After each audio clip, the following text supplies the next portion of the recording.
के वो फिर क्या कहेंगे, आई एम पार्टी एनिमल, पूरा जागेंगे और फिर वो पार्टी एनिमल है 40 के बाद चलते फिरते केमिस्ट बन जाएंगे। 4 बजे खानी है, 7 बजे खानी है, 8 बजे खानी है। तो वो हम सब के ऊपर है कि भैया अपना नियमित दिनचर्या करो। और मेरा ही मानना ये है कि अगर आपका शरीर स्वस्थ नहीं है ना, सीमा दूर की बात है, अपना घर सुरक्षित नहीं रख सकते। अगर आपका शरीर ठीक है तो आप सारी चीज कर सकते हैं। और एक पुरानी कहावत है, जैसा खाओगे वैसा होगा मन, जैसा पियोगे पानी वैसे निकलेगी पानी, जैसी संगत वैसी रंगत। तो अपने शरीर पे काम करो, अपने उस पे काम करो। तो मेरी माँ मुझे दिन में 10-12 बार मसाज करती थी, कभी तिल के तेल से, कभी सरसों के तेल से, कभी देसी घी से, कभी आयुर्वेदिक ऑयल से। तो मैं खड़ा हुआ, मैं ठीक हुआ। आप यकीन करेंगे मैं पिछले 30 साल से, माफ करना, मैं से डॉक्टर की बहुत इज्जत करता हूँ, ना मैं उनको जानता, ना मैं उनकी मानता, ना मैं उनकी सुनता। क्योंकि याद रखना कि नेचर से आप एक्चुअली ठीक हो सकते हो। साइंस में कुछ बीमारी का समाधान है मगर सब समाधान नहीं है। मैं प्योर वेजिटेरियन हूँ और मैं अब तक 40 साल की एज करीब हो गई। मैं अब MMA करने जा रहा हूँ रेसलिंग से, जो मैं फर्स्ट ईयर हूँ। तो मैं आप सबको कह रहा हूँ कि ये ढेर सारी चीजें हैं ना, सारा पोटेंशियल हमारे अंदर है कि भैया हम उसको कैसे ले सकते हैं, कैसे देख सकते हैं। और कोई नहीं, देश अपना। मैं एक बात सोचता हूँ कि भैया देश अपना है। शायद हो सकता था कि कोल्ड ड्रिंक ऐड करके या तंबाकू का ऐड करके या गुटखे का ऐड करके या करके 2 पैसे तुम कमा सकता हूँ, और पैसे जाए कहाँ पे? अगर आप सारी चीज करते हैं। मैंने गांव में देखा कि एक बच्ची है ना, मई जून के महीने में ऐसे पैदल जा रही थी, उसके पैर पे चप्पल नहीं थी। तो मैंने सोचा इतनी उसमें ये बच्ची जा रही है तो क्या है? बोले इसकी मदर नहीं, इसके फादर नहीं है। तो करता परमात्मा है। हमने उसका जरिया बनना स्टार्ट किया था। अब है ना 150 बच्चों की फैमिली हो गई जिनकी एजुकेशन का, यूनिफॉर्म का मैं जरिया बनता हूँ। वो है जिसमें से 90 लड़कियां हैं, बाकी लड़के हैं। तो मैं यही कह रहा हूँ कि कोशिश करो। मैं किसी से 1 रुपया नहीं लेता। मैं बोलता हूँ कि भैया जो मैं कमाता हूँ उसका 5-10% डाल देता हूँ। छोटा सा मैंने भी फाउंडेशन बनाया है। तो बात वही है। इसलिए मैं कह रहा हूँ कि देखो, ईमानदार होना है। थोड़ा सा 1 मिनट टाइम लूंगा, मुझे लगता है थोड़ा लेट ना हो जाए। ईमानदार होना एक अच्छी बात है। ईमानदार होने से देश नहीं चलता।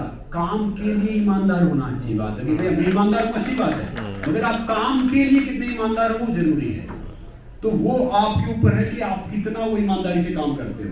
अब बहुत से कहते हैं कि भैया ये वो सरकारी पोस्ट पे है, वो अधिकारी वो ये नहीं कर रहा है, वो मंत्री ये नहीं कर रहा है। तो मैं हैरान हो जाता हूँ। याद रखना कि ये 2.5 दिन होते हैं।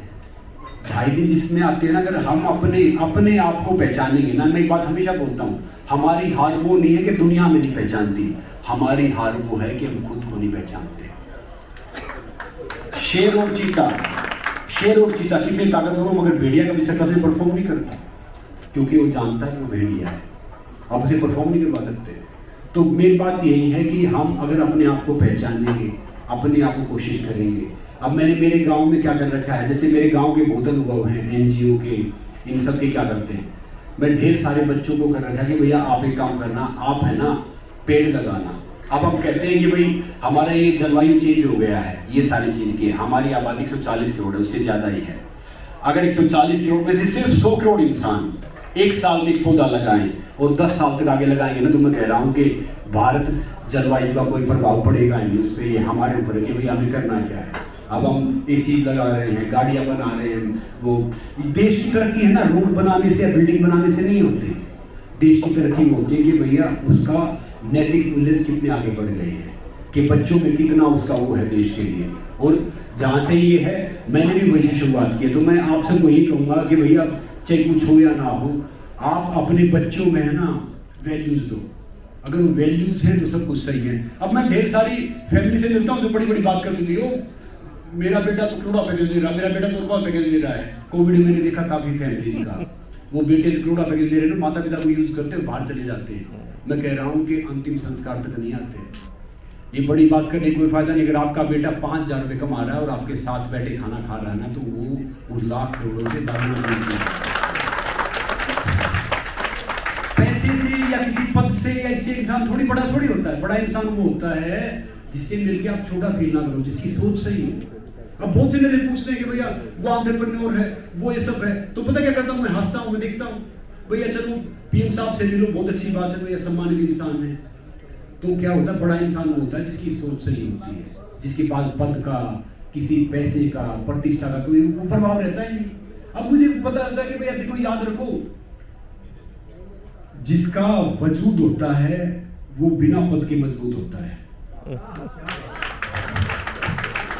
तो आप अपना वजूद मजबूत करो, अपने आप को मजबूत करो, और याद रखो, बनो तो वो पेड़ बनो कि पेड़ रहेगा तब छांव देगा, फल देगा, गिरेगा तब भी सीड देगा, लकड़ी देगा, फिर से पेड़ उगेंगे। तो हमें जिंदगी का लक्ष्य हमारा यही होना चाहिए कि हम कैसे किसके काम आ सकते हैं, किसका क्या कर सकते हैं, बाकी कुछ है नहीं, यही लेके। और ये जो अपने लिए करते हैं ना, अपने लिए करते हैं, वो चले जाते हैं। देखो, प्रकृति बड़ी सुंदर एक मैसेज देती है। फल दो प्रकार के होते हैं। एक फल होता है जो पेड़ जैसे जामुन है, आम है, या आम है, जामुन है, या एक दो बेर है, ये सामने से फल देते हैं, अमरूद है।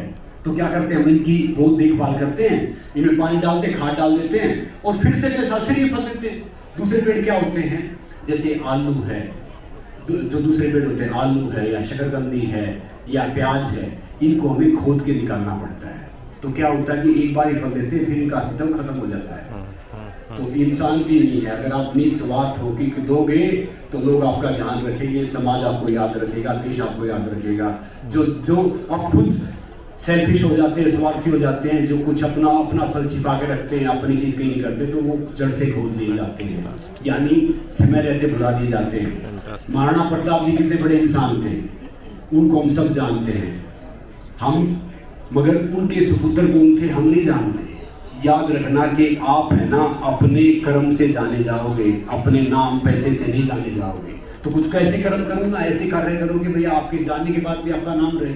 और इतिहास है ना, याद रखना, इतिहास हमेशा त्यागियों का लिखा जाता है, भोगियों का भी इतिहास लिखा नहीं जाता। अगर आपको इतिहास का पाठ करना है तो आपको ऐसी चीज लेके जानी पड़ेगी, भैया मैं ये कर सकता हूँ, ये हो सकता है। तो हम जहाँ पे भी हैं, जिस जगह भी हैं, हमें वही से शुरुआत करनी चाहिए। ये कहते हैं ना, जब एक बूंद बूंद से सागर बढ़ता है, एक छोटा सा जुगनू भी अगर उसकी दिशा सही है, उसकी सोच सही है, तो भी सूर्य काम करता है, दीपक का नहीं सूर्य काम करता है। तो हम जहाँ पे हैं, मेक श्योर उसको बदलाव लेके आओ।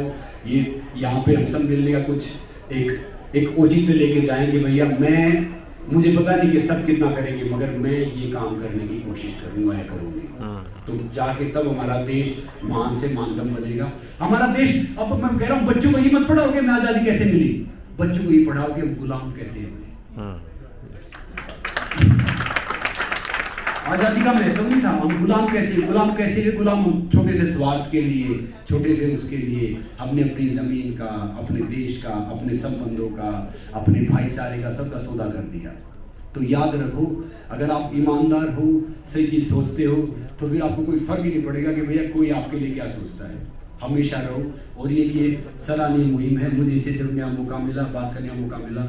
मगर मैं बात एक हमेशा कहूँगा कि जहाँ पे भी हो, जैसे भी हो, हम इंसान हैं, हम मूव कर सकते हैं, हम हिल सकते हैं, कुछ कर सकते हैं। नमस्ते, जय हिंद।